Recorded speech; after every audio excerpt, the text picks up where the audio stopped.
In the world, there are some people who have a hate relationship with their words.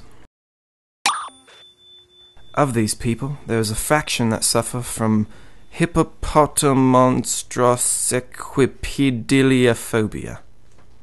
Martin looks like an ordinary person, but in reality he is extraordinary, meaning too ordinary. He is a hippopotamons. Okay, first of all, he's not a hippopotamus. He just has fear of long words. Common reasoning would suggest that to be a hippopotamonstrossequipedaliophobic means to be fearful of a monstrous hippopotamus. However, it means completely the opposite, to be fearful of long words.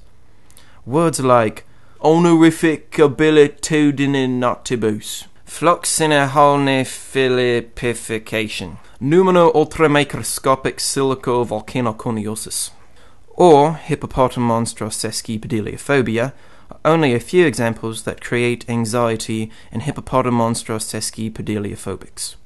If we break the word and analyze their various meanings, we conclude that it defines any person who is afraid of anything that looks like a monster, measures more than 1.5 feet in length, and resembles a hippopotamus.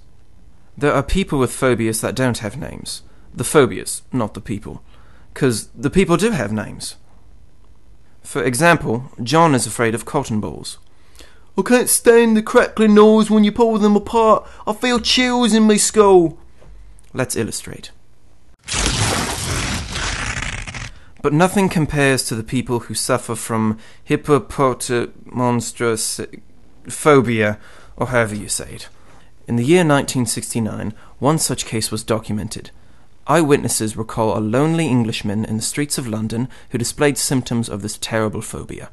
Will Wither spent 3 entire days in a wound-up position whispering repeatedly to himself, "Anti-disestablishmentarianism, anti-disestablishmentarianism." This hippopopophobic experienced intense orgasms every 3 hours or so during this prolonged state of neglect from other people. It's true, look it up on Wikipedia.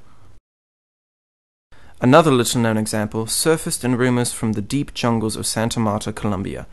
Simón José Antonio de la Santísima Trinidad Bolívar y Palacios was the grand liberator of Colombia, Venezuela, Ecuador, and Panama, and he too was a hippopotamonstrocalifragilistic expialidocious Bolívar did not die from the pulmonary phthisis, but from anxiety when trying to say his name before his willer.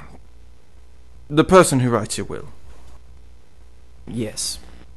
Last, we have a conversation between a telemarketer and one of those that have the fear of hippopotamus.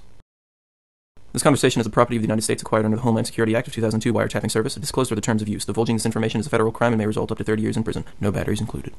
Good evening. How are you, Mr. Elmira? Very well. Who am I speaking with?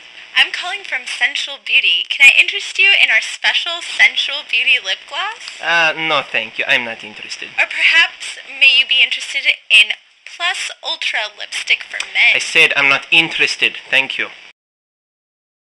Remember that now you have to download your receipt at this... Okay, goodbye. Mr. Elmira, you have to retrieve your receipt online or you won't get your Plus Ultra lipstick. The website is www.beautyshop.com/shoponline/plusultra/receipt.html. You got it? Can you repeat it for me?